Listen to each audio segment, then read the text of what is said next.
How the universe remembers its own. The cosmic parenting of its zodiac children. Gemini, you are chosen for this. Dear Gemini, have you ever felt the ache of silence when your mind is full of questions? Have you ever felt the weight of stillness when your soul was made for motion? Now imagine you, a cosmic offspring of the zodiac, owned by the Mother Superior Universe, whose memory runs deeper than time, reminding you of your sacred role when you forget. This entire arc of how the universe remembers its own is about remembrance, for you dear Gemini. How you forget your cosmic assignment, and how the universe parents you back into alignment. Will you dear Gemini through awareness, transcend these lessons? It was once asked. Is one sign more chosen than the others? And the answer is, and always will be, that you dear Gemini, were claimed by the stars and chosen by the universe for a specific task. Every sign is the universe's own, a thread in the cosmic tapestry, none more sacred, none less divine. But your specific task Gemini sets you apart. Each zodiac child bears a mark of remembrance from the universe. And you dear Gemini, is remembered as the one who carries the wind.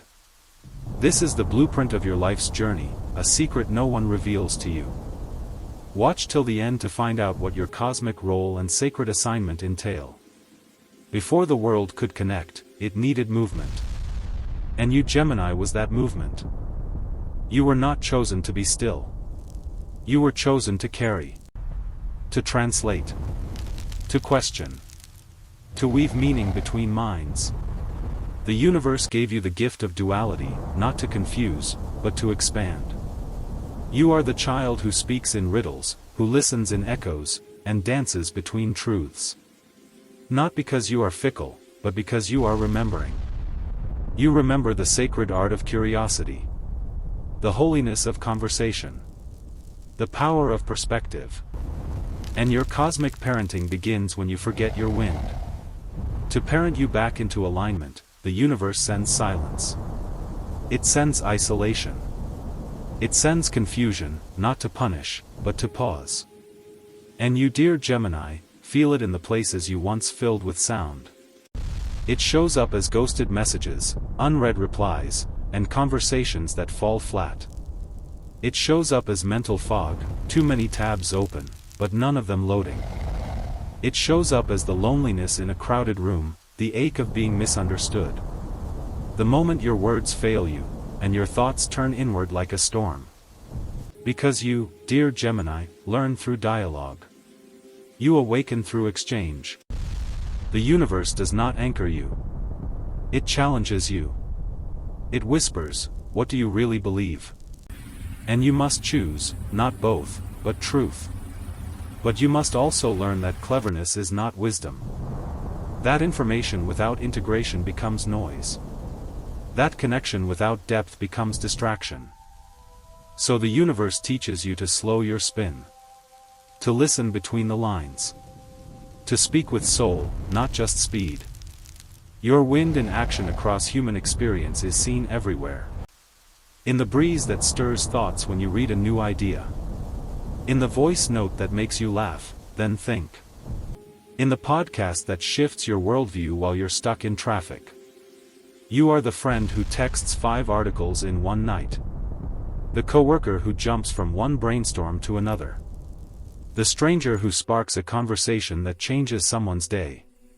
You are the wind of learning that moves through libraries, group chats, classrooms, and comment sections. The twin nature of moods. The mental ping-pong of indecision. The thrill of learning something new. Gemini wind is not abstract. It is lived. It's the air we think through. And your sacred assignment is, dear Gemini. You were chosen to be the messenger of the zodiac. To carry informations, learning, connection and movement of ideas across minds. You are the one who reminds the rest of us that language is sacred. That questions are holy.